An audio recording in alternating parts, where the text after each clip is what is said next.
Sigurado ka ba na ipapahiram mo ang naipon mong pera sa iyong tiyahin? Hindi ba't nakalaan iyon para sa matrikula mo? Tanong ni Mutya, ang matalik na kaibigan ni Amihan, habang magkasama silang kumakain sa cafeteria ng unibersidad. Pareho silang nasa ika-4 at huling taon ng kursong Bachelor of Science in Business Management. Gayunpaman, hindi tulad ni Mutya na may scholarship, si Amihan ay nawalan ng pagkakataong ito matapos bumagsak sa isang asignatura noong nakaraang semestre. Oo, pero ayos lang naman. Nangako naman siya na agad niyang babayaran. Kung hindi lang sana ako nawalan ng scholarship, wala sanang problema kahit ibigay ko pa sa kanya ang pera, sagot ni Amihan habang kumakain. Bilib talaga ako sa'yo, Amihan. Sa kabila ng lahat ng hirap at sakit na dinanas mo mula sa kanila, nagagawa mo pa ring maging mabait. Mabuti na lang at hindi ka na nakatira sa kanila ngayon, ani Mutya, halatang may halong galit sa boses. Parte pa rin sila ng pamilya ko, at isa pa, kinupkop din naman nila ako noon. Kaya ayos lang, sagot ni Amihan na may ngiti sa labi, bagamat may bahid ng lungkot. Kinupkop, para gawing alila, sagot ni Mutya sabay irap. Hayaan mo na iyon. Mamaya, mauna ka nang pumasok sa trabaho. Ako na ang magdadala ng pera sa tiyahin mo, dagdag niya. Napabuntong hininga si Amihan. Naipahiram nga niya ang perang naipon, ngunit sa araw na dapat sana'y ibabalik na ito ng kanyang tiyahin, bigla na lamang hindi ito mahagilap. Anong gagawin ko, Mutya? Kailangan ko nang magbayad ng tuition fee ngayong linggo. Kung hindi ako makakapag-exam. Paano na ako makakapagtapos? Umiiyak na sambit ni Amihan habang tumutulo ang kanyang luha. Yan na nga ba ang sinasabi ko, Amihan? Hindi talaga maaasahan ang tiyahin mo. Bakit hindi mo nalang tuluyang putulin ang ugnayan mo sa kanila? Wala naman silang naitulong sa'yo, puro sakit pa ng ulo ang idinulot nila, galit na sagot ni Mutya. Napaisip si Amihan sa sinabi ng kaibigan. Paano nga ba? Kailangan kong makahanap ng paraan. Hindi pwedeng hindi ako makapag-exam. Siguro, luluhod na lang ako sa harap ni Dean para payagan niya akong mag-exam kahit late na ang bayad. TSK, ang hirap ng sitwasyon mo. Ani Mutya habang tinatapik ang balikat ng kaibigan. Pasensya ka na, ha? Wala rin akong maipapahiram sa'yo. Malungkot na ngumiti si Amihan. Ayos lang, naiintindihan ko naman. Pinapaaral mo rin ang sarili mo. Magagawan ko ito ng paraan. Tiwala lang. Payakap nga, mahigpit siyang niyakap ni Mutya, na tila nagbibigay ng lakas ng loob sa kanya. Pagkatapos ng klase, sinubukan ni Amihan na kausapin ang Dean upang magmakaawa, ngunit hindi ito pumayag. Malungkot siyang umuwi sa kanyang apartment, dala ang bigat ng problema. Oh, bakit parang ang lungkot ng aura mo? Puna ni Tala, ang kapitbahay at matalik na kaibigan ni Amihan, na isa ring miyembro ng LGBT community. Napahinto si Amihan sa pagpasok sa kanyang apartment at hinarap ang kaibigan. Natanggal kasi ako sa scholarship ko. Tapos wala pa akong pambayad sa tuition fee. Hindi pa rin binabayaran ni auntie ang perang hiniram niya sa akin, malungkot na kwento ni Amihan habang pilit na pinipigilan ang kanyang emosyon. Grabe naman, nakakalungkot yan. Alam mo, ang bruha talaga ng tiyahin mo. Huwag lang siyang magpakita rito, at baka kalbuhin ko siya, gigil na sagot ni Tala na may halong biro upang pasayahin ang kaibigan. Sa kabila ng lungkot, napangiti si Amihan sa pagiging komedyante ng kaibigan. Paano yan? Graduating ka pa naman. Anong plano mo ngayon? Tanong ni Tala na may halong pag-aalala. Napabuntong hininga si Amihan bago sumagot, hindi ko pa nga alam, bakla. Baka may racket ka dyan na pwede para sa akin. Kahit ano, papatusin ko na. Sigurado ka ba? Tanong ni Tala habang nakangiwi. Desperada na ako, bakla. At alam ko naman na hindi mo ako ipapahamak, sagot ni Amihan na may tiwala sa kaibigan. Pero alam mo naman na mga dancer ang mga alaga ko, di ba? At ang racket lang na meron kami ngayon ay sa isang stag party. Pero sayaw lang naman ang usapan. Okay ba yun sa'yo? Tanong ni Tala na halatang nag-aalala rin para sa kaibigan. Stag party? Tanong ni Amihan na napakagatlabi habang nag-iisip. Huwag kang mag-alala. Hindi ikaw ang ilalagay sa loob ng kahon. Yung isa sa mga alaga ko ang gagawa nun. Pag-isipan mo muna, bukas pa naman ng gabi yun. Sa yaman ng kliyente ko, sigurado akong malaking tip ang makukuha mo doon. Makakabayad ka na sa tuition fee mo, Paliwanag ni Tala. Sige, pag-iisipan ko muna. Pupuntahan kita mamaya kapag nakapagdesisyon na ako, sagot ni Amihan. Okay, ayusin mo na ang sarili mo, ha? Aalis na ako. Baka mainip pa ang jowa ko sa date namin, paalam ni Tala habang naglalakad palayo. Napatingin si Amihan sa posture ng kaibigan bago siya pumasok sa kanyang apartment. Buong magdamag niyang pinag-isipan ang alok ni Tala. Kinabukasan, maaga siyang nagising upang kausapin ang kaibigan. Sigurado ka ba dyan? Wala nang atrasan to ha. Isasama kita sa lineup ng mga dancers ko mamayang gabi sa hotel, tanong ni Tala habang nakapamewang sa harap ng kaibigan. Oo, bakla, wala na rin naman akong ibang choice. Kailangan ko ng mabilisang kita. Alam ko rin na hindi mo ako mapapautang dahil may mga kapatid kang pinag-aaral, sagot ni Amihan na puno ng determinasyon. Oo nga pasensya ka na ha kung ito lang ang maitutulong ko sa'yo, sagot ni Tala habang ginagap ang kamay ng kaibigan. Ayos lang yun, ano ka ba? Malaking tulong na nga ito. Basta siguraduhin mo lang ha, nasayaw lang talaga ang gagawin ko, sagot ni Amihan na may halong kaba. Oo naman, alam mo namang iniingatan ko ang mga dancers ko dahil sila ang bread and butter ko. Kaya huwag kang mag-alala, sagot ni Tala na may ngiti upang pakalmeyan ang kaibigan. Ngunit kahit na sinigurado ni Tala na sayaw lang ang gagawin, hindi pa rin maiwasang kabahan ni Amihan. Nang dumating sila sa hotel kasama ang iba pang dancers ni Tala, ramdam niya ang lakas ng kabog ng kanyang dibdib. Lalo pa itong tumindi nang makita niya ang mga lalaking sasayawan nila.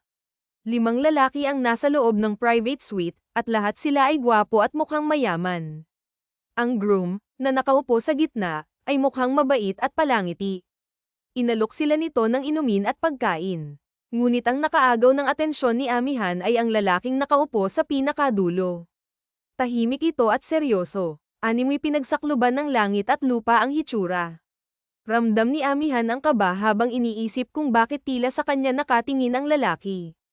Pagkatapos ng kanilang performance, pinaupo sila ng mga lalaki at inalok ng inumin. Mahina ang tolerance ni Amihan sa alak kaya't wala sana siyang balak uminom.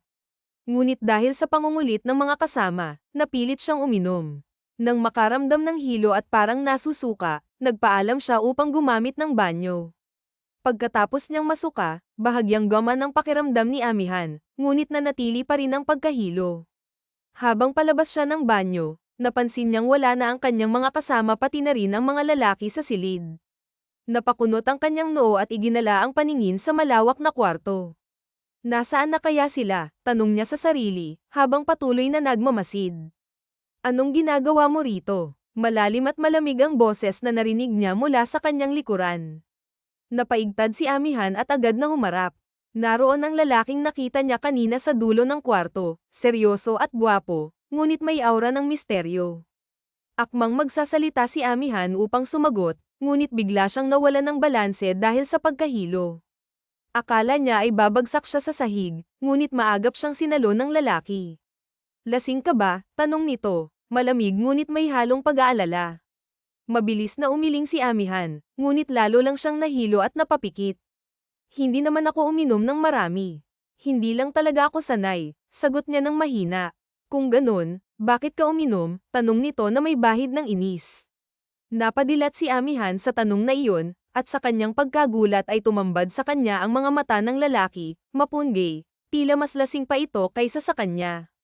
Akmang itutulak niya ang lalaki palayo, ngunit sa halip, lalo lamang siyang hinapit nito. Nagkatitigan sila, at hindi maintindihan ni Amihan kung bakit tila may magnetong humihila sa kanya papalapit sa lalaki. Hanggang sa hindi niya namalayan, magkalapat na pala ang kanilang mga labi. At sa kabila ng kanyang pagkagulat, hindi niya maipaliwanag kung bakit tinugunan niya ang halik nito. Nagising si Amihan sa banayad na sinag ng araw na tumatama sa kanyang pisngi. Nang ma-realize niya kung nasaan siya, bigla siyang napadilat at mabilis na bumangon. Ngunit napangiwi siya nang makaramdam ng kirot sa kanyang katawan. Napasinghap siya at natutap ang bibig nang maunawaan ang nangyari. Nilinggan niya ang katabi, ang lalaking mahimbing pa ring natutulog. Halos maiyak siya habang nagmamadaling pinulot ang kanyang mga damit na nagkalat sa sahig. Kahit hirap, pinilit niyang magbihis at agad na umalis sa lugar na iyon. Nang magising ang lalaki, wala na si Amihan. Samantala, Nang ikwento ni Amihan ang nangyari sa kanyang mga kaibigan, labis silang nagulat. Bakit mo naman isinuko ang bataan? Tanong ni Mutya, hindi makapaniwala. Malinaw ang usapan na sasayaw lang kayo. Bakit ka naman nagpaiwan doon, Amihan? Nadisgrasya ka tuloy. Kagabi pa kita hinahanap. Alam mo ba yun, sermon ni Tala, halatang problemado. Hindi ko naman alam na mangyayari ito. Ang bilis ng pangyayari. Hinalikan niya ako, tapos pagkagising ko kaninang umaga, magkatabi na kami sa kama, pareho kaming walang suot na damit, at masakit na ang ano ko, umiiyak na sagot ni Amihan. Agad siyang niyakap ni Mutya at hinagod ang kanyang likod. Tahan na, pero may pambayad ka na nga sa tuition mo. Paano kung mabuntis ka? Sigurado ka bang gumamit kayo ng proteksyon? Tanong ni Tala, halatang nag-aalala. Natigilan si Amihan at napaisip. Hindi ko alam, sagot niya ng mahina, sabay kagatlabi. Sabay na napatapik sa noo sina Mutya at Tala. Kasalanan mo to, Tala, sabi ni Mutya, halatang sinisisi ang kaibigan. Hoy, gusto ko lang namang makatulong kay Amihan, ha? Tsaka paano ko naman malalaman na bibigay siya sa gwapong yun, sagot ni Tala, sabay tanong, gwapo ba talaga? Muli, kagatlabing tumango si Amihan. Kaya naman pala, sabay na sagot ni Mutya at Tala. Hoy, hindi ko sinasadya na may mangyari sa amin, ano? At saka hindi ko man lang siya kilala, sagot ni Amihan, halatang naguguluhan. Ha, hindi mo alam ang pangalan niya, sabay na tanong ng dalawa. Hindi. Nako, paano kung mabuntis ka nga? Paano mo siya hahanapin? Tanong ni Mutya. Hindi ko alam. Pero sana naman hindi. Ang importante, makakabayad na ako sa tuition fee ko at makakapag-exam na ako, sagot ni Amihan, pilit na pinapalakas ang loob. Well, ipagdasal mo lang talaga na hindi ka mabuntis. At dahil sa nangyari, hindi na kita ulit pagsasayawin, bakla, sabi ni Tala, halatang seryoso. Napabuntong hininga si Amihan, ngunit hindi niya akalain na mangyayari ang kinatatakutan niya. Pagkaraan ng 3 linggo, napansin ni Mutya ang kakaibang kilos ni Amihan. Ayos ka lang ba, Amihan? Parang namumutla ka, tanong niya habang hinahagod ang likod ng kaibigan na biglang nagsuka. Wala naman akong na panes, sagot ni Amihan matapos magmumog. Sigurado ka, baka naman buntis ka, sabi ni Mutya, halatang nag-aalala. Biglang natigilan si Amihan. Natutap niya ang kanyang bibig nang maalala na hindi pa pala siya dinadatnan. Hindi pwede, Mutya, umiiling niyang sagot, ngunit ramdam niya ang kaba na bumabalot sa kanyang dibdib. Agad na lumapit si Mutya kay Amihan at buong lamang siyang niyakap upang aluin. Huwag kang mag-alala, sasamahan kitang magpa-check up mamaya pagkatapos ng klase natin, sabi nito na puno ng pag-aalala. Tumango na lamang si Amihan bilang tugon, walang lakas upang magsalita. Pagkatapos ng kanilang klase, sinamahan nga siya ni Mutya sa klinika upang magpatingin sa isang doktor.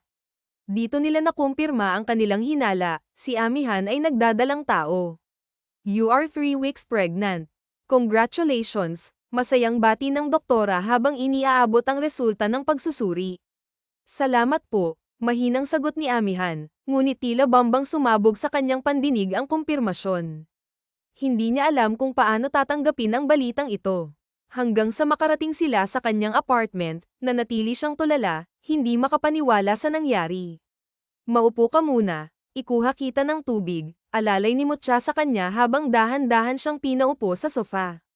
Mabilis itong nagtungo sa kusina at bumalik na may dalang baso ng tubig. Uminom ka muna, wika nito habang iniaabot ang baso. Salamat, sagot ni Amihan. Kinuha niya ang baso at uminom ng tubig bago iyon inilapag sa mesa. Wala ka nang magagawa, nandyan na yan. So, ano na ang plano mo? Tanong ni Mutya, halatang nag-aalala para sa kaibigan. Hindi ko alam, sagot ni Amihan habang malalim na huminga. Siguro, puntahan natin si Tala. Baka may contact siya doon sa kaibigan ng lalaking naka-on night stand mo. Suhestyon ni Mutya, umaasang makakatulong ito sa sitwasyon. Nasa Japan na si Tala. Kakaalis lang niya noong isang araw. May trabaho kasi siyang tinanggap doon, sagot ni Amihan, tulala pa rin. Ano na ngayon ang gagawin mo? Paano mo mahahanap ang ama ng pinagbubuntis mo? Tanong ni Mutya, halatang naguguluhan na rin. Tatawagan ko si Tala, baka may maibigay siyang contact number nung kliyente sa stag party, sagot ni Amihan, pilit na nagtatapang-tapangan. Ngunit hindi nagtagal, bumigay din siya at umiyak. Paano na yung pag-aaral ko, Mutya? Konti na lang, makakagraduate na ako eh. Bakit ba nangyari sa akin to? Umiiyak niyang tanong. Isipin mo na lang na blessing yan. At saka, pwede ka pa rin namang mag-aral kahit buntis ka. Ani Mutya, pilit na pinapalakas ang loob ng kaibigan. Huwag mo nga lang papansinin ang mga sasabihin ng mga pakialamera at Marites. Hindi rin naman kita pababayaan, kaya huwag kang mag-alala. Okay, dagdag pa nito. Tumango si Amihan bilang tugon. Sa kabila ng lahat, nagpatuloy siya sa pag-aaral kahit buntis. Tiniis niya ang mga mapanghusgang tingin ng mga tao, pati na rin ng ilan sa kanyang mga kaklase. Sa kabila ng hirap, kinailangan niyang maghanap buhay at magbenta ng kung ano-ano upang matustusan ang kanyang pag-aaral at mga pangangailangan sa pagbubuntis. Hindi rin siya iniwan ng kanyang mga kaibigan, si Mutya na laging nasa tabi niya, at si Tala na kahit nasa Japan ay patuloy na tumutulong. Pasensya ka na, Amihan. Hindi ko na talaga makontak yung pogi na groom sa stag party. Sa ibang bansa na daw kasi siya naninirahan pagkatapos ng kasal, paumanhin ni Tala sa video call nila. Ayos lang yun, Tala. Baka hindi rin naman niya ako matandaan. Pareho kaming lasing noong gabing yun. At saka, andyan naman kayo ni Mutya. Alam ko namang hindi nyo kami pababayaan, kaya salamat, sagot ni Amihan, habang nakatingin kay Tala sa screen at kay Mutya sa tabi niya. Oo naman, hindi ka namin pababayaan, pati na yung mga magiging anak mo, masiglang sagot ni Tala. Natuklasan kasi nila na kambal ang nasa sinapupunan ni Amihan, ayon sa ultrasound. Maswerte ang kambal ko sa mga ninang nila, masayang sabi ni Amihan. Siyempre naman. Ano, mabait na, maganda pa at sexy. Saan ka pa? Pabirong sabi ni Tala. Agree ako sa mabait, pero yung sexy at maganda. Saan banda? Biro ni Mutya, sabay tawa. Che, mabenta ang beauty ko sa mga Hapon, ano? Kaya imbes na yung mga performer ang hinahanap, ako ang gusto nila, sagot ni Tala, halatang nagbibiro rin. Siya nga, bago pa tayo mapunta sa kung saan-saan, babos na. Kailangan ko ng kumayad para makapagpadala ako ng lapad kapag manganak na si Amihan, dagdag ni Tala. Natatawa na lamang si Amihan sa usapan nila. Salamat. Ang laki na talaga ng utang na loob ko sa inyong dalawa, sabi niya habang pinupunasan ang luha. Ano ka ba? Hindi utang yun, ano, sagot ni Tala. Makalipas ang ilang buwan, sa wakas ay nakapagtapos si Amihan sa kolehiyo, tamang-tama bago niya ipanganak ang kambal. Sa tulong ni Mutya at Tala, nairaos niya ang panganganak sa ospital. Isinilang niya ang dalawang malusog na sanggol na lalaki. Ang gwapo nila, mamula-mula ang balat, sabi ni Mutya habang karga ang isa sa kambal. Si Amihan naman ay nakangiting pinagmamasdan ng isa pa. Salamat, Mutya, imbes na nagpapahinga ka sa day off mo, naabala pa kita, nahihiyang sabi ni Amihan. Nako, ano ka ba? Huwag mo nang isipin yun. Alam mo namang willing akong maglaan ng oras para sa inyong mag-iina. Parang anak ko na rin ang mga gwapong to, di ba, baby Lakan, sagot ni Mutya habang ngumingiti. Napangiti si Amihan habang pinagmamasdan ng anak. Baby Dato, tahimik ka na naman. Napakaanak mo talagang bata, sabi niya habang hinahaplos ang noo ng sanggol. Sa kabila ng lahat ng hirap at pagsubok, labis ang pasasalamat ni Amihan na may mga kaibigan siyang handang tumulong sa kanya at sa kanyang mga anak. Oo nga, itong si Baby Lakan ang laging gising pero maganda yan para hindi ka mahirapan. Salaitan sila ng tulog. Basta tawagan mo lang ako kapag may problema o kailangan mo ng tulong. Salamat Mutya ha, ngiti niya sa kaibigan. Naging katuwang nga ni Camila sa pag-aalaga sa mga anak ang kaibigang si Mutya, pero nung pwede na siyang magtrabaho ay kumuha siya ng mag-aalaga sa kambal. Nang 5 taong gulang na ang kambal ay naisipan ni Camila na maghanap ng ibang trabaho dahil hindi na sapat ang kinikita niya para sa pag-aaral ng kambal na anak. Sigurado ka ba dyan, Mutya? Sa tingin mo ba papasa akong maging executive secretary sa ganyang kalaking kumpanya? Alang-alang ng tanong niya sa kaibigan. Bakit naman hindi? Matalino ka naman, may pleasing personality ka, pasok ka sa bangaday. Kaya huwag ka nang magpatumpik-tumpik pa, apply ka na, pagpapalakas loob ni Mutya sa kaibigan sa comical na paraan. Napabuntong hininga naman si Camila. Sige na nga, para sa kambal. Sana nga matanggap ako. Tama, para sa kambal. Kaya lakasan mo ang loob mo, confident ka dapat kapag humaharap ka sa interview. Okay, okay. Salamat Mutya, maaasahan ka talaga. Basta, kaya mo yan, ikaw pa ba? Isa pa, sulit ang lahat kapag napagtapos mo ng pag-aaral ang dalawang pogi na yun eh. Natawa si Camille sa tinura ng kaibigan. Grabe ha, mapagtapos agad. Preschool pa nga lang papasukan ng kambal. Ano, maganda na yung advance. Good luck sa interview bukas ha. Bukas talaga agad, alang-inang tanong niya sa kaibigan. Ay, hindi ko ba nasabi? Naipasa ko na kasi yung resume mo sa online kanina, tugon naman ni Mutya habang nilalaro ang kambal. Bakit naman hindi mo agad sinabi? Kailangan ko na palang maghanda, natatarantang wika naman ni Camila. Sus, hindi na kailangan no. Alam ko namang kayang-kaya mo yun, di ba Will at Fred? Makakapasa si Mommy sa interview bukas, tanong pa ni Mutya sa kambal. Hagakak lang ang isinagot ng dalawa sa ninang nila. Napailing na lang si Camila. Wala na siyang nagawa kung hindi ang ihanda ang sarili para sa nasabing interview kinabukasan. Kinabukasan ay maagang gumising si Camila para hindi siya maipit sa traffic at narating naman niya ng nasa oras ang address na binigay ni Mutya sa kanya. Ito na ba ang Zabalo Group of Companies building? Nakakalula naman, mukhang bigating kumpanya ang pinagpasahan ni Mutya ng resume ko ha. Ang babaeng yun talaga, pero wala na akong magagawa.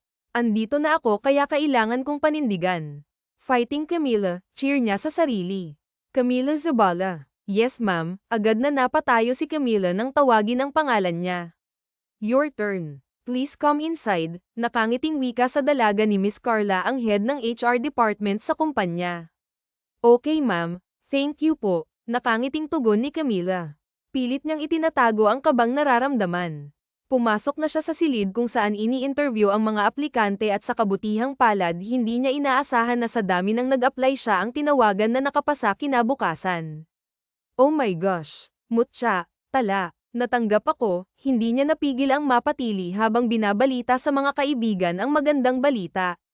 Congrats bakla, isa ka ng executive secretary sa isang malaking kumpanya, nakangiting bati ni Tala sa dalaga.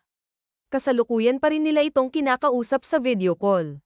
Salamat kay Mutya, ginita niya ang kaibigan, at sa dalawa kong lucky charm, pinyugo niya ng halik ang dalawang anak. Mommy, reklamo ni Dato sabay layo sa ina. Bakit ka po happy mommy? Tanong naman ng masayahing silakan. Kasi may bago ng work si mommy.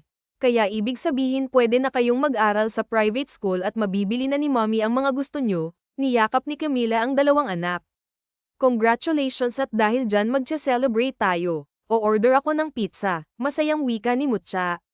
At magluluto naman ako ng paboritong spaghetti ng dalawang gwapo kong anak. Gusto nyo ba? Tanong ni Camila sa dalawang anak. Yes mommy, magkasabay na sagot ng mga ito. Okay, maglaro na muna kayo dyan ha. Magluluto lang si mommy. Hinalikan muna ni Camila ang mga anak sa noo tsaka nagpunta sa kusina para magluto.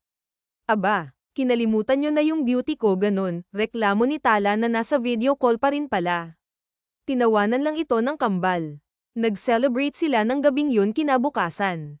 Kinabukasan ay hindi maipaliwanag ni Camila ang kabang nararamdaman. Hoy, bakit ba hindi ka mapakali dyan? NCR ka ba? Tanong sa kanya ni Mutya habang nagmamaneho ito, nagpresenta kasi ito na ihatid niya ang kaibigan. Mutya, hindi ko maintindihan eh. Pero parang ang lakas ng tibok ng puso ko, parang kinakabahan ako na hindi ko maintindihan, paliwanag niya sa kaibigan. Baka kinakabahan ka lang kasi first day mo sa work. Ngayon lang yan masasanay ka rin. Basta kahit gaano kagwapo ang magiging boss mo, focus ka lang okay, payo sa kanya ni Mutya. Che, alam mo naman na focus ako sa kambal no, kaya kahit namukha pa siyang Greek god wala akong pakialam. Talaga lang ha, balita ko kasi ubod daw ng gwapo ang bagong CEO ng Zabalo Group of Companies. Actually kaibigan siya ng boss kong gwapong suplado, kaya paniguradong gwapo rin ang magiging boss mo, pero hindi suplado. Napangiwi pa si Mutya sa huling sinabi. Sinabi ko naman kasi sa'yo lagyan mo ng maraming asukal ang kape ng boss mo para bumait, natatawang biro niya sa kaibigan. Lalo lang naman siyang napasimangot. Paano eh? Ayaw nga nun ng asukal sa kape kaya kasing pait ng kape ang ugali, iling na lang siya sa sinabi ng kaibigan. Andito na tayo, hindi na kita masasamahan sa loob ha baka malate ako kapag naabutan ako ng traffic eh. Ayos lang, ano ka ba? Ginawa mo naman akong preschool na papasok sa unang araw ng school eh. Salamat sa paghatid ha. Niyakap niya muna ang kaibigan bago bumaba sa kotse nito.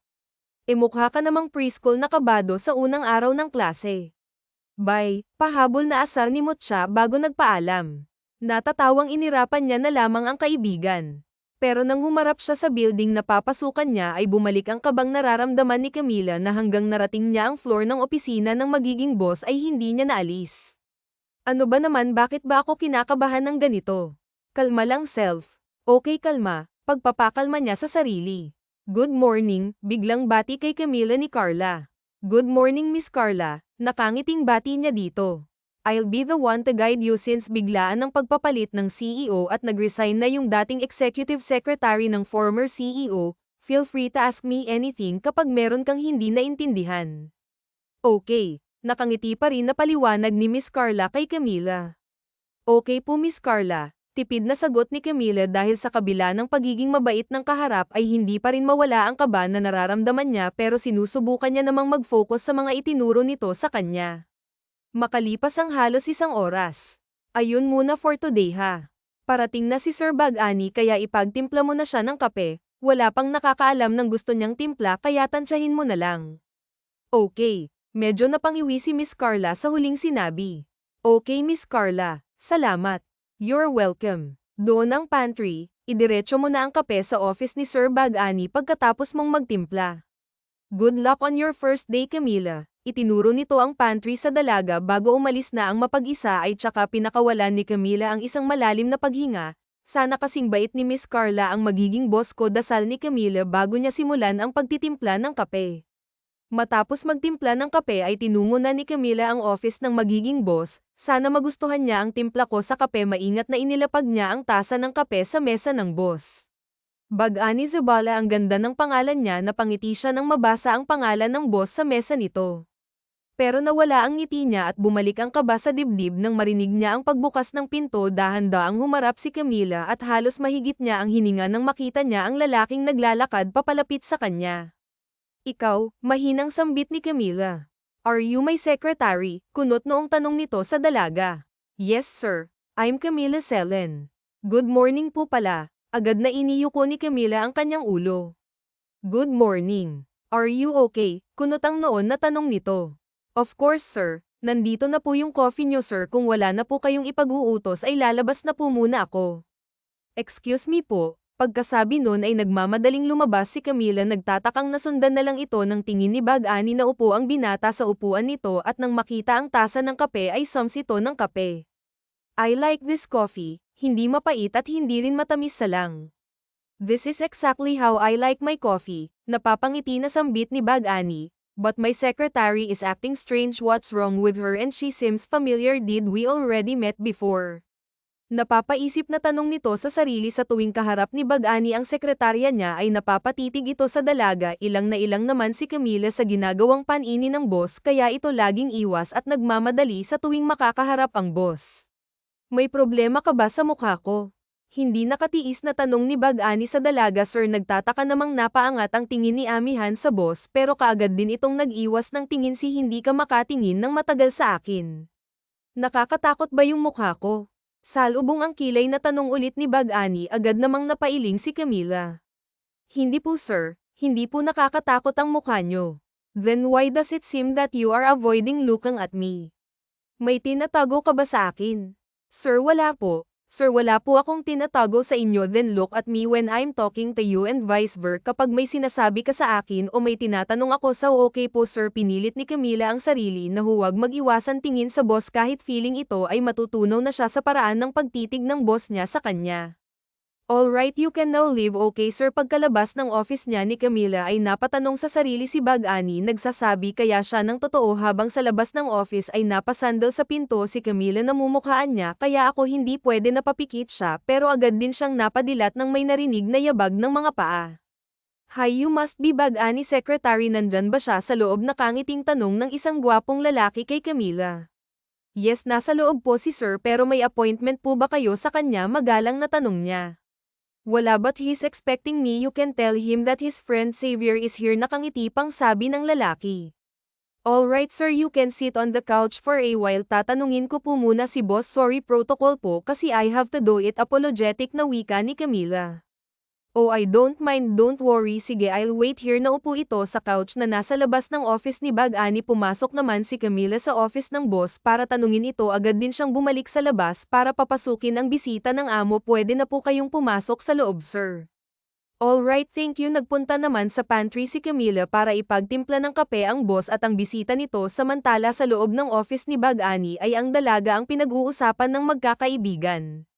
Your new secretary is something dude, palatak ng kaibigan ni Bag-Ani na si Xavier. Hindi man lang siya nasilaw sa kagwapuhan ko, tinanong ka talaga muna niya kung papapasukin ba ako sa office mo. Can you believe that? Hindi makapaniwalang dagdag pa nito, naiiling at natatawang na lang si Bag-Ani sa kaibigan. I told you she is different and familiar, don't tell me you were still thinking about that woman from 6 years ago. Yes Xavier, hindi pa rin mawala sa sistema ko ang babae na iyon. I don't understand, I have this feeling that I have to find her. Nakasalumbaba na tugon niya sa kainigan. And you are still thinking na baka nabuntis mo yung babae. Yes, she was a virgin dude, you know that hindi ako gumagala ng virgins because I don't gusto ko ng commitment, pero hindi ko alam kung nung pumasok sa isip ko nung gabi na yun, I was drunk. Pero alam ko kung anong ginagawa ko. Hindi ko alam kung bakit hindi ko napigilan yung sarili ko. Mahabang litanya niya ni Bag-Ani, kasi type mo yung chicks. Nakita kita, dude. Pagpasok pa lang nung babae, doon ka na sa chicks na yun nakatingin, nakangising banat ni Makisig. Whatever, dude, but I really want to find her, desididong sabi ni Bag-Ani. Sakto namang pumasok sa office si Camila para i-serve ang kape sa dalawa. Excuse me po, sir. Narinig nito ang huling sinabi ng boss, kaya naman nang inag ang kamay nito nang ailapag ang tasa sa tapat ng boss. Agad na napatayo si Bag-Ani nang mabuhusan ng mainit na kape ang pantalon niya. Sir, sorry po, natatarantang kumuha ng panyo si Camila para sana panasan ang bahagi ng pantalon ng binata na nabuhusan ng kape.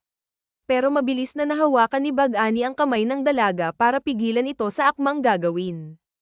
Ako na. Kinuha niya na lang sa kamay ng dalaga ang panyo. Oh my God, are you okay, dude? Mainit ang kape, baka naluto na yung ano mo, natatawang tanong ni Makisig sa kaibigan. Sinaman naman ito ng tingin ni Bag-Ani, samantalang napasinghap at natutap naman ni Camila ang bibig nang ma-realize ito kung saan nabuhusan ng kape ang boss. Nako, sir, pasensya na po talaga.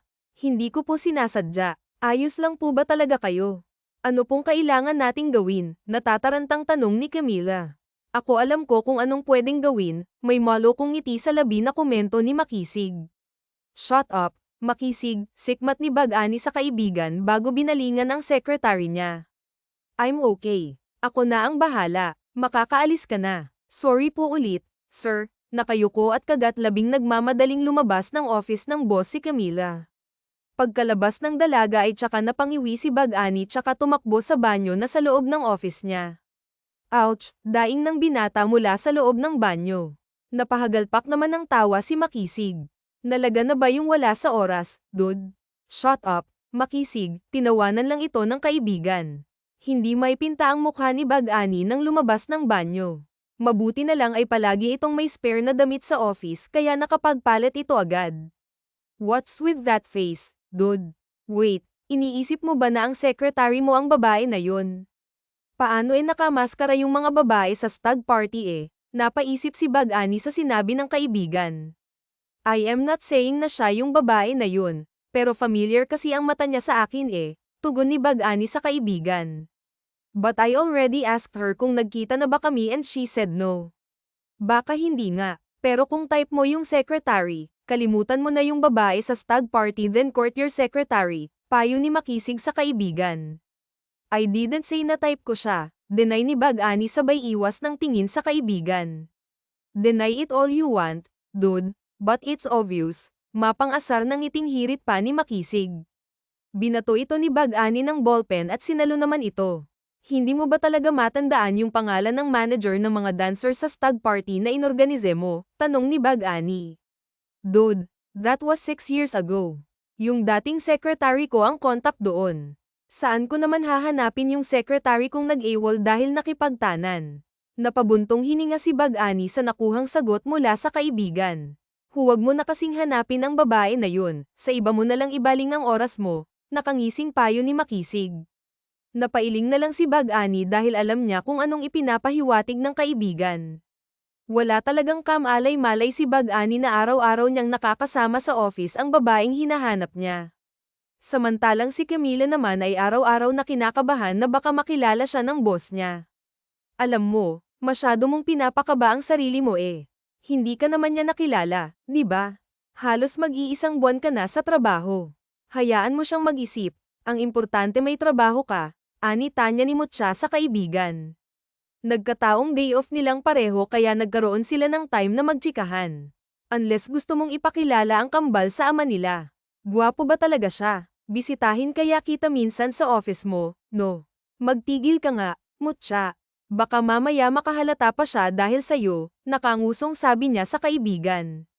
Pero seryoso, ayaw mo bang makilala ng kambal ang tatay nila? Seryosong tanong ni Mutya. Napapaisip at itinigil ni Camila ang paghahalo sa niluluto niya. Saka na siguro kapag malaki na sila.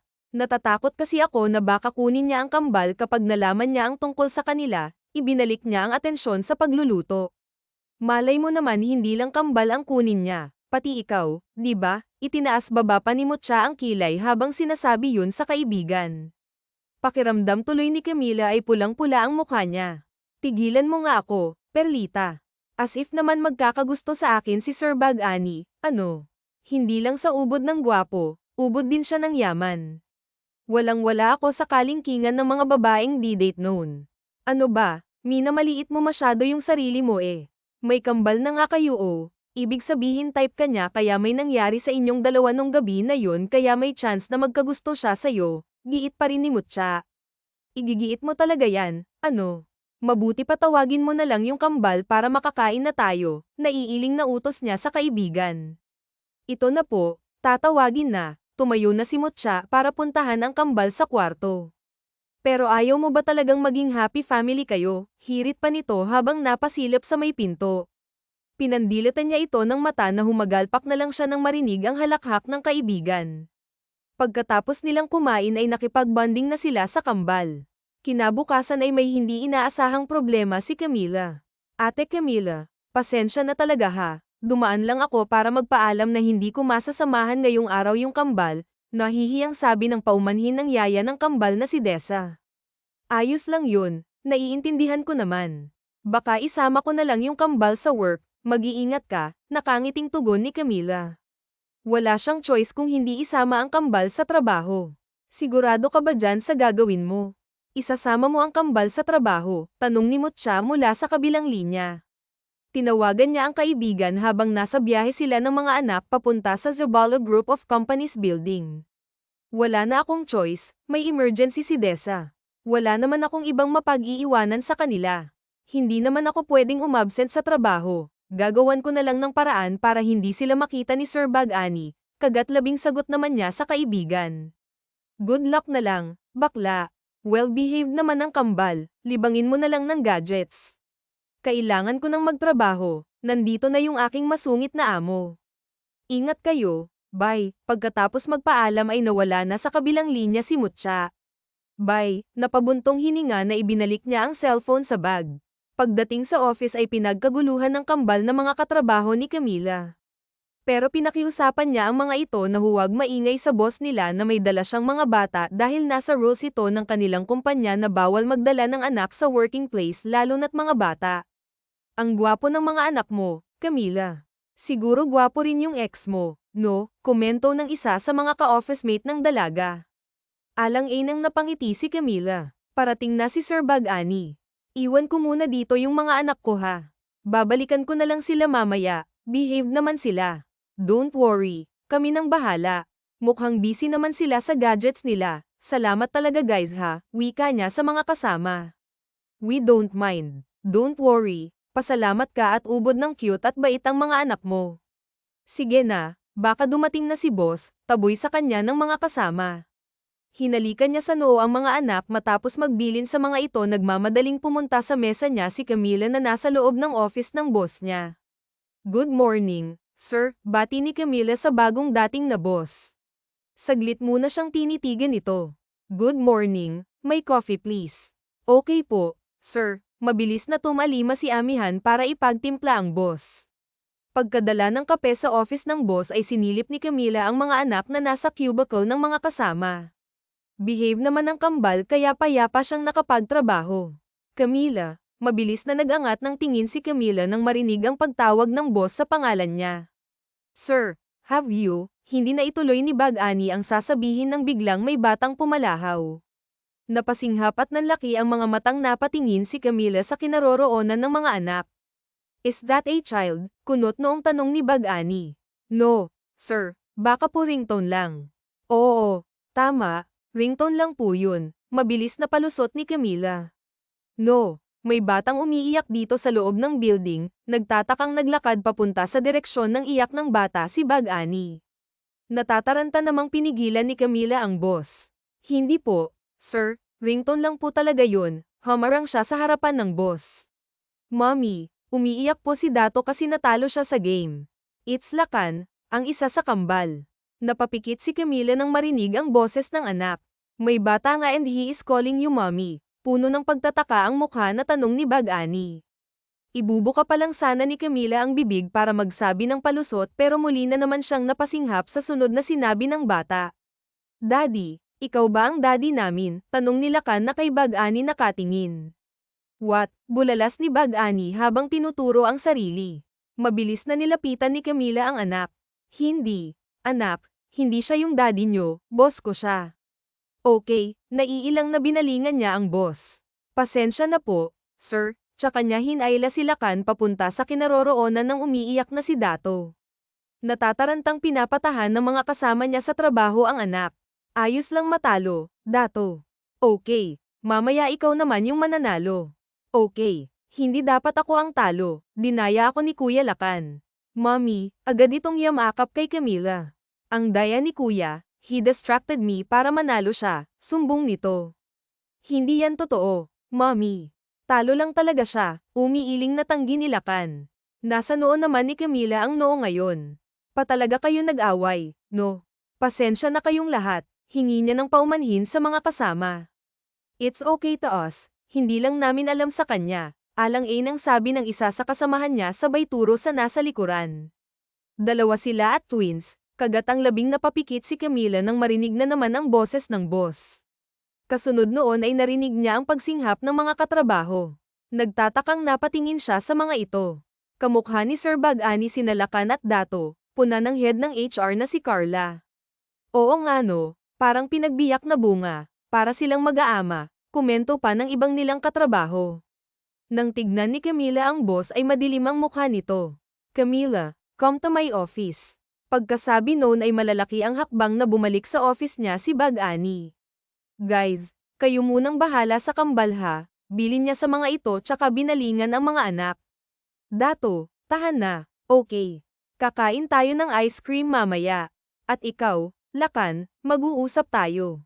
Nagmamadaling sinundan niya ang boss niya sa office nito. Lock the door, utos ni Bag-Ani pagkapasok ni Camila sa office niya. Okay, sir, kabadong tumalima si Camila tsaka ito na kayo kung lumapit sa mesa ng boss niya. May aaminin ka ba sa akin? Seryoso ang ekspresyon ng mukha na tanong niya sa sekretarya. Nakaupo siya sa swivel chair at maitim na nakatitig dito. Dama ni Camila ang titig ng boss sa kanya kaya hindi ito nagtangkang mag-angat ng tingin. I'm sorry, sir. Alam kong hindi po pwedeng magsama ng bata dito sa office pero isinama ko pa rin po yung mga anak ko. Tatanggapin ko po kung ano man yung parusang ipapataw nyo sa akin. Pasensya na po talaga. Hindyang paumanhin nito.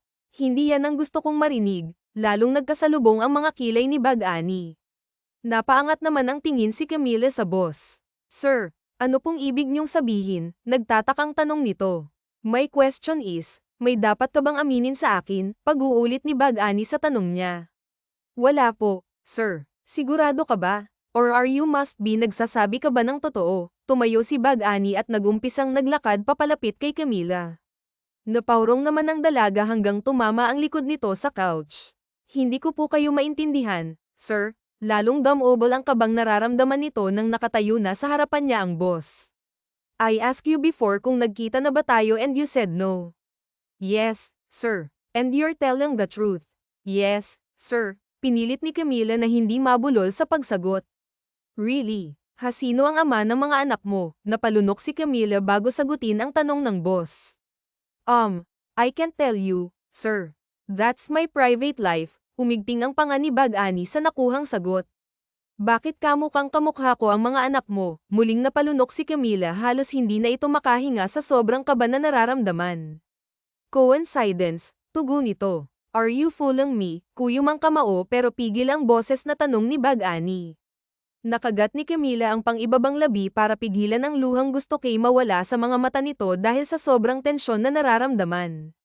No, sir. Napabuga ng hangin na marahas si Bag-Ani. Kailangan ko pa bang iPad na ang mga anak mo para malaman ko ang totoo, sir? Napamulagat si Camila sa narinig. I felt it when I saw them a while ago, that lukso ng dugo plus the fact that they really look like me when I was a kid. Napapikit si Camila sa narinig kaya, aminin mo na sa akin. Ikaw ba yung babaeng nakamaskara sa stag party ng kaibigan ko? Ikaw ba yung babaeng matagal ko nang hinahanap? Hinanap mo ako, natutop ni Camila ang bibig. Ngumisi naman si Bag-Ani. So ikaw ngayon, ibig sabihin ako ang ama ng kambal. Hindi sinubukan ni Amihan na itulak si Bag-Ani palalayo para sana tumakbo palabas ng office nito pero mabilis na hinapit ni Bag-Ani ang bewang at inilapit ang mukha niya sa mukha ng dalaga. Now that I found you, you can't run away from me now. Ano bang gusto mong mangyari? Bakit mo ko hinahanap? Anong plano mo sa mga anak ko? Sunod-sunod na tanong ni Camila. Creek mga anak natin, right? Pagtatama ni Bag-Ani na hindi inaalis ang titig sa mukha ng dalaga. At anong ang gusto kong mangyari? Gusto ko, napakasalan mo ako, nanlaki ang mga mata ni Camila sa narinig pakasalan. Shock, nasabi nito. Yes, you're going to marry me. Pagkasabi noon ay hinalikan ito ni Bag-Ani. Mas lalo namang nagulat si Camila. Mommy, natauhan bigla si Camila at mabilis na itinulak palayo sa kanya si Bag-Ani.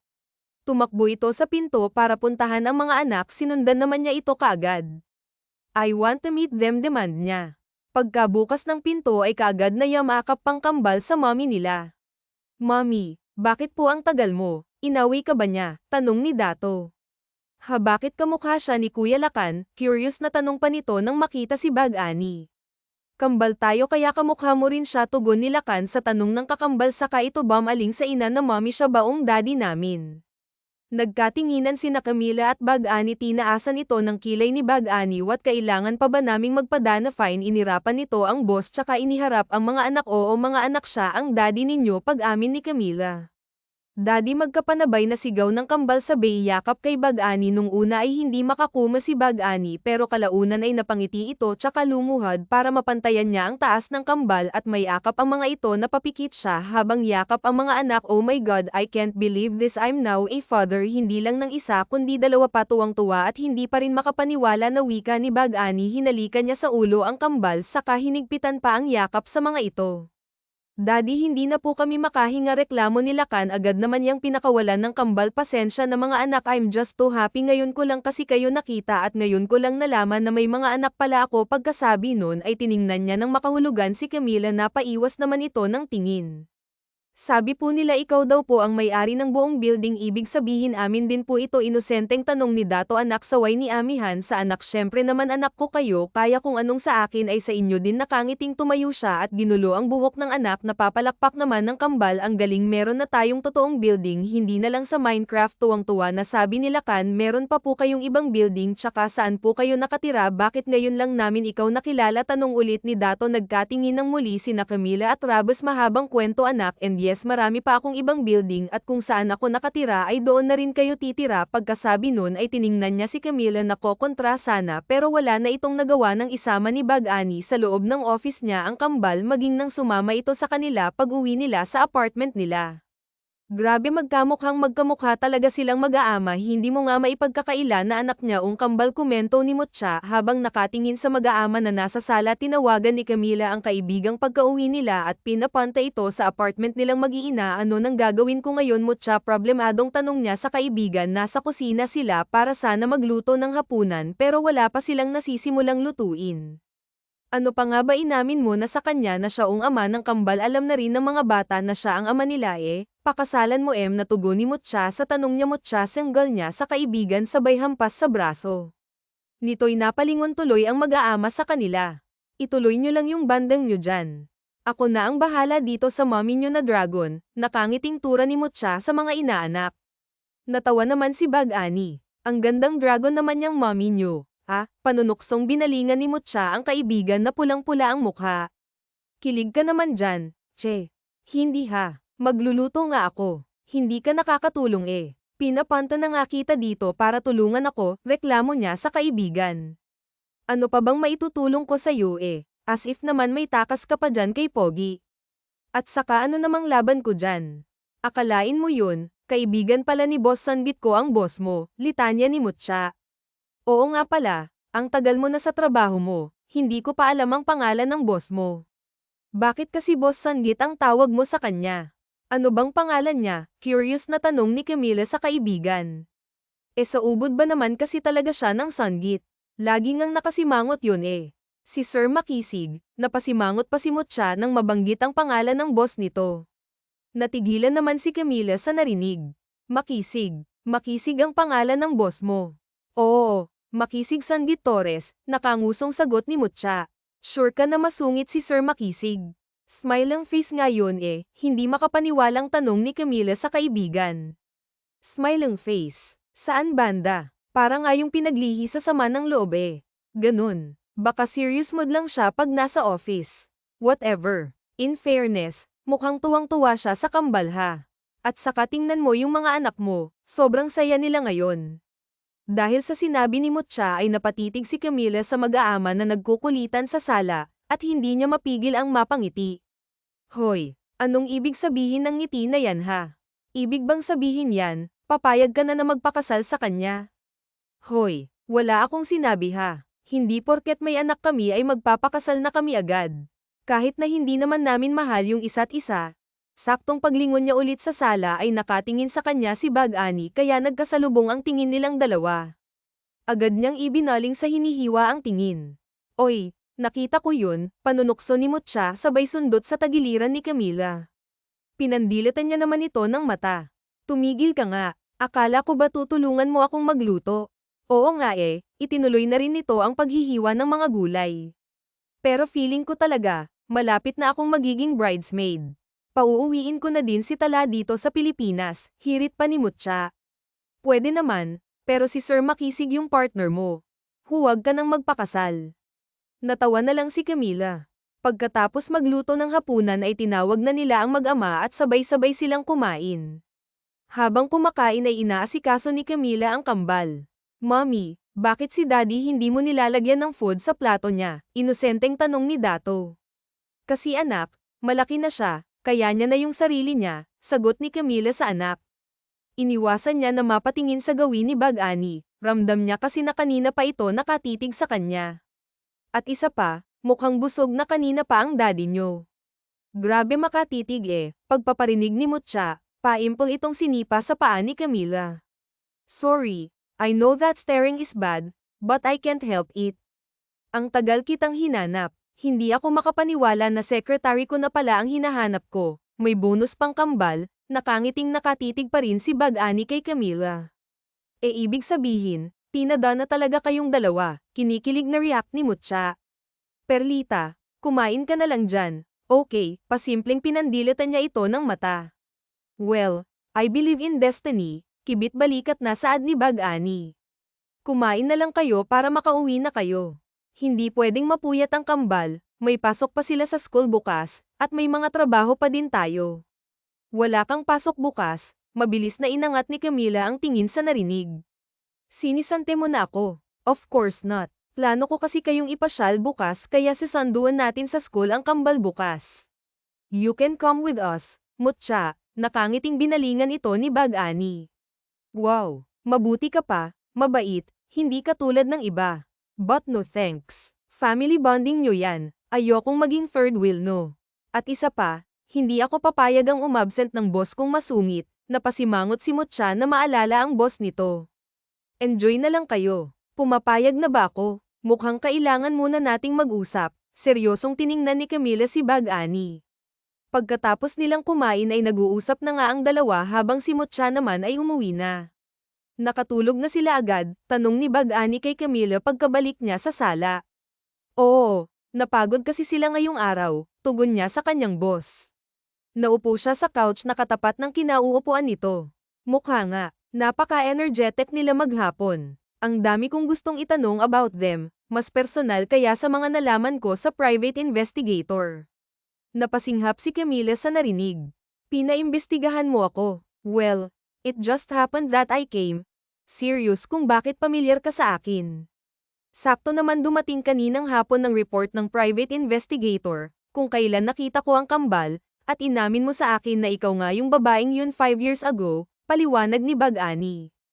Ha, malalaman mo rin naman pala kahit na hindi mo nakita ang kambal, at kahit na hindi ako umamin sa'yo.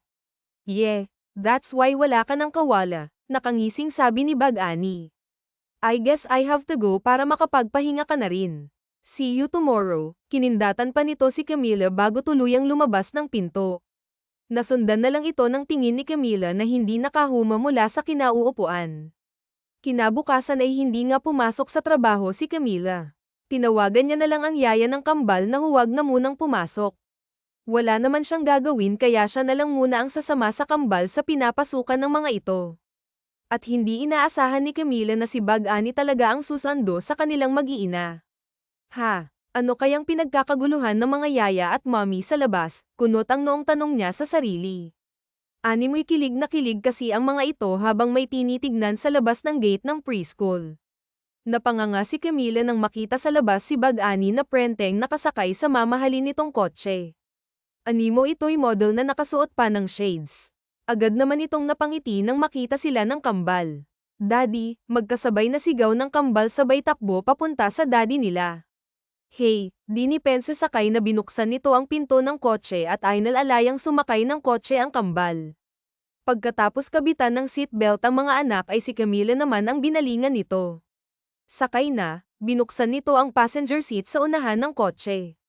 Diyan ako sasakay. Hindi ba pwedeng sa likod na lang, alang-inang tanong ni Camila. Pwede naman, kung gusto mo akong pagmukhaing driver ninyo, sabay ngiti nito. Napaiwas tuloy ng tingin si Camila sa kanya. Walang choice na sumakay na lamang ito sa kotse. Pagkaupo ni Bag-Ani sa driver's seat, akala ni Camila ay paandarin na nito ang kotse, pero napasinghap sana ang dumukwang ito sa kanya. Nanlalaki ang matang tinakpan ni Camila ang labi niya. Anong ginagawa mo? Nakikita ng mga bata, sita kay Bag-Ani. What? Ano naman kung makita nilang kinakabitan kita ng seatbelt? Nagtatakang tanong ni Bag-Ani. Napamaang naman si Camila dahil nagkamali siya ng akala. Ah, okay. Salamat sir. Nahihiyang inalis niya ang kamay sa bibig tsaka tumingin sa labas ng bintana. Wait, are you thinking nahahalikan kita? Pigil na tawang tanong ni Bag-Ani. Mabilis na napalingon dito si Camila. Hindi pagtanggi niya. Okay, sabi mo nangingiti na binuhay nito ang makina ng kotse. Here we go. Are you excited? Kids, sinulyap pa ni Bag-Ani mula sa rearview mirror ang kambal. Yes po, Daddy, duet ng kambal. Saan po ba tayo pupunta, Daddy? Tanong ni Lakan. First is kakain muna tayo. Saan nyo gusto kumain? Tanong nito habang nagmamaneho. Sa Jollibee po, magkasabay ulit na sigaw ng kambal. Pasensya ka na, sir, sa fast food kasi kami kumakain kapag lumalabas kami, nahihiyang sabi niya sa boss. It's okay. Sa Jollibee tayo kakain. Sigurado ka sir, pwede naman tayong kumain kung saan mo gusto. No, kung saan ang gusto ng mga bata. And will you please stop calling me sir, kunot noong wika nito. Anong itatawag ko sa'yo? Anything you can call me honey, darling, or babe, sabay kindat nito sa dalaga. Napamulagat naman si Camila sa narinig. Hoy, ba't naman kita tatawaging ganun? Hindi naman kita boyfriend, lalo na't hindi naman kita asawa. Hindi pa sa ngayon. But soon, saglit nitong sinulyapan si Camila at saka kinindatan kaya naman namumula na nag-iwas ito ng tingin. Fine, Bag-ani na lang yung itatawag ko sa'yo. Nang makarating sila sa isang branch ng Jollibee ay tuwang-tuwa ang kambal. Halos mapuno ang mesa nila sa dami ng in-order ni Bag-ani kaya halos malula si Camila sa pagkaing nasa harapan. Bakit ang dami naman? Hindi naman natin mauubos lahat yan eh. Di ipabigay natin sa mga street children sa labas, saad ni Bag-ani sa kanito binalingan ang mga anak. Anak, kain lang kayo ha. Sabihin nyo lang sa akin kung may gusto pa kayong kainin, ginulo nito ang buhok ng kambal. Nagumpisa na rin itong kumain habang tuwang-tuwang pinapanood ang kambal na masayang kumakain. Hindi naman maiwasan ni Camila na mapatitig kay Bag-ani. Hindi niya kasi akalain na kaya nitong kumain sa isang fast food chain at mukhang nag-e-enjoy pa ito sa pagkain. Hey, baka naman matuno ako niyan, biro nito nang makitang nakatitig si Camila. Agad namang ibinaling niya ang tingin sa ibang direksyon. Kumakain ka pala ng pagkain sa fast food, sabay kagat niya sa Yum Burger na kinakain. Of course, favorite ko kaya ang Jollibee.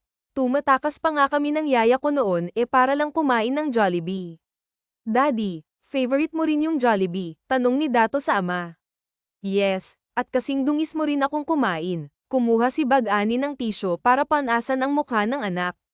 Daddy, ako rin, panasan mo, hirit ni Lakan. So tumalima naman si Bag-ani sa request ng isa pang anak. Hindi napigilan ni Camila na mapangiti sa tagpong nakikita sa mga oras na iyon. Huli na para itago niya ang ngiti nang biglang humarap sa kanya si Bag-ani. Oops, si Mommy rin, bulalas nito sabay punas ng tisyo sa gilid ng labi ni Camila. Nanlaki ang mga mata ni Camila, feeling niya ay pulang-pula ang mukha niya. Napahagikik naman ng kambal. Hanggang matapos silang kumain ay todo iwas siya na magkatinginan sila ni Bag-ani. Pagkatapos kumain ay sa mall naman sila dinala ni Bag-ani. Pumili kayo lahat ng gusto nyo, nanlaki ang mga mata ni Amihan sa sinabi ni Bag-ani sa kambal. Nasa kids section sila ng department store. Talaga daddy, kahit po. Suso pwede kaming pumili, amused na tanong ni Lakan. Yes, kahit ilan pa yung gusto nyo, bibilhin ni daddy. Then later toys naman yung bibilhin natin, sabay napapalakpak naman ang kambal.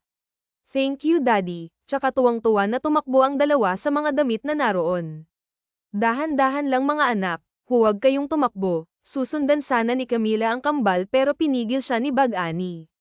Hinawakan siya nito sa braso. Hayaan mo na silang mag-assist sa mga bata.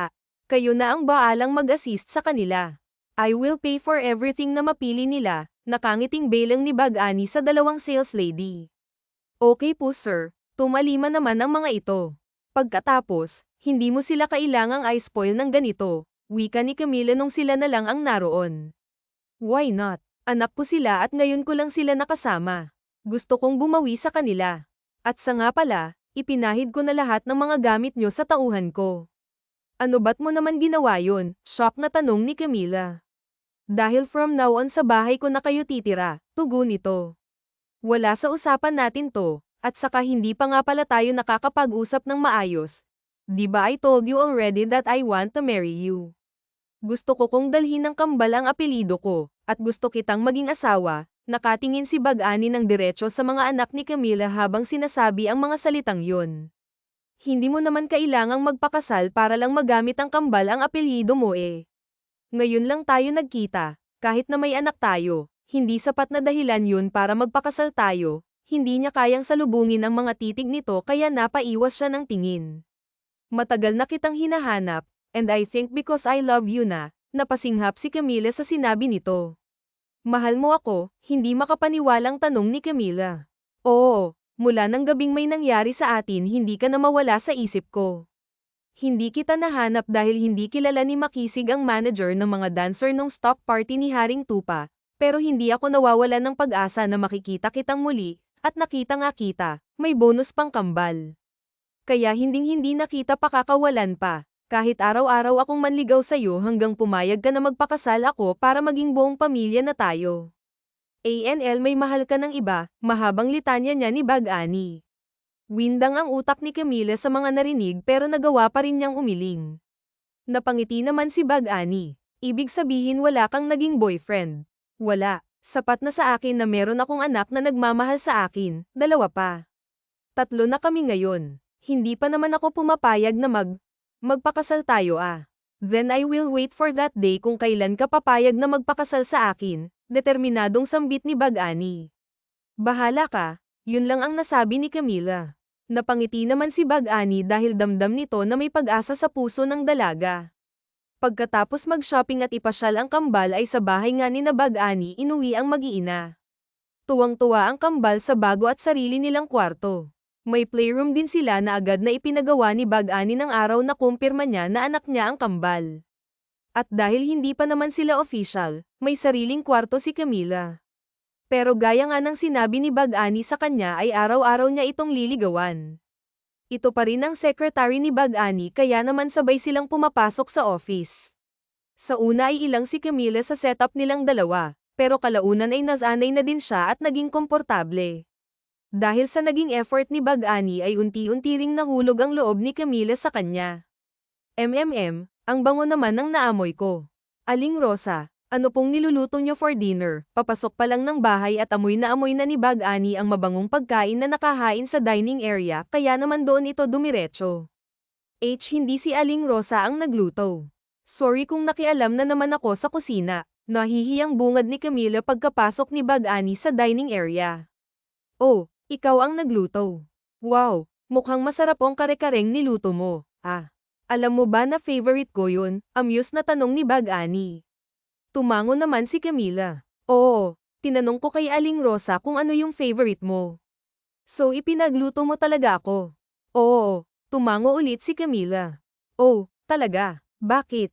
Anong meron? Ibig bang sabihin yan mahal mo na ako? Nakangiting biro ni Bag-Ani. Pero hindi niya inaasahan ang magiging tugon ni Camila. Oo, nahihiya at pulang-pula ang mukha na yumuko si Camila. Kunot ang noong lumapit si Bag-Ani. Pakiulit nga ng sagot mo. Mahal mo na ako, hindi makapaniwalang tanong ulit niya. Oo nga, mahal na kita. Si Camila naman ang nagulat sa naging reaksyon ni Bag-Ani. Bigla siyang binuhat nito at inikat. Bag-Ani, baka mahulog ako. Don't worry, sasaluhin naman kita. Hirapan ito ni Camila. Ang corny pero kinilig ka. Medyo lang. Dito sa gagawin ko for sure kikiligin ka ng husto, inilapag niya si Camila at saka ito hinawakan sa magkabilang balikat. Anong gagawin mo? Nagtatakang tanong ni Camila. Pagkasabi nun ay hinalikan niya sa labi ang dalaga. Napapikit naman si Camila at tinugunan ng halik na iyon. Damdam nila pareho ang mabilis na tibok ng puso ng isa't isa. Nalulunod silang dalawa sa mga emosyong nararamdaman ng biglang, Mommy, Daddy, gutom na po kami, duet ni na Will at Dato. Mabilis naman na naglayo ang dalawa. Sige maupo na kayo, kakain na tayo, natatarantang inasikaso ni Camila ang mga anak. Maupo ka na rin dito, kumain ka na, bilang nito kay Bag-Ani. Okay, mukhang mapaparami ang kain ko Excited na damulong si Bag-Ani sa hapag. Ako na ipagsasaltenga ni Camila. I love you too, tsaka ito nagumpisang kumain. Lalo namang namula ang mukha ni Camila. Masaya silang naghapunan ng gabing yun, at dahil opisyal na silang dalawa ay mas lalong naging sweet sila sa isa't isa. Makalipas ang ilang buwan ay nag-propose ng kasal si Bag-Ani kay Camila. Agad naman itong tinanggap ng dalaga. Matapos ang ilang buwang preparasyon ay kinasal na ang dalawa. At hindi nakatakas si Mutya na maging bridesmaid, kahit ayaw nitong makapartner ang best man na si Makisig. Ito pa ang nakasalo ng bukid ng kaibigan. Masayang-masaya naman ang kambal na sina Lakan at Dato na gwapong-gwapo sa suot nila na kapareho sa suot ng daddy nila. At wala nang masasaya pa sa bagong kasal na sina Camila at Bag-Ani. Pagkatapos ng kasal ay nasolo rin sa wakas ni Bag-Ani ang asawa, at ang napili nilang lugar para sa unang gabi nila bilang mag-asawa ay ang hotel kung saan may nangyari sa kanila 5 years ago. Kailangan talaga nating magsuot ng maskara, natatawang tanong ni Camila. Oo, kasi gusto kong alalahanin ngayong gabi araw na nagtagpo tayo. Kahit may suot kang maskara ay nakuha mo ang atensyon ko. Kaya pala kasi ikaw ang nakatadhanang maging ina ng mga anak ko at maging asawa ko. I love you so much, Camila, buong pagmamahal na sambit ni Bag-Ani. I love you so much, Bag-Ani. Salamat sa pagmamahal mo sa amin ng kambal, tugon naman ni Camila sa asawa. And they kissed. Noon ay nagsama sila ng masaya kasama ang kambal, at makalipas ang ilang buwan ay binayayaan sila ulit ng anak na kambal ulit. Wakas.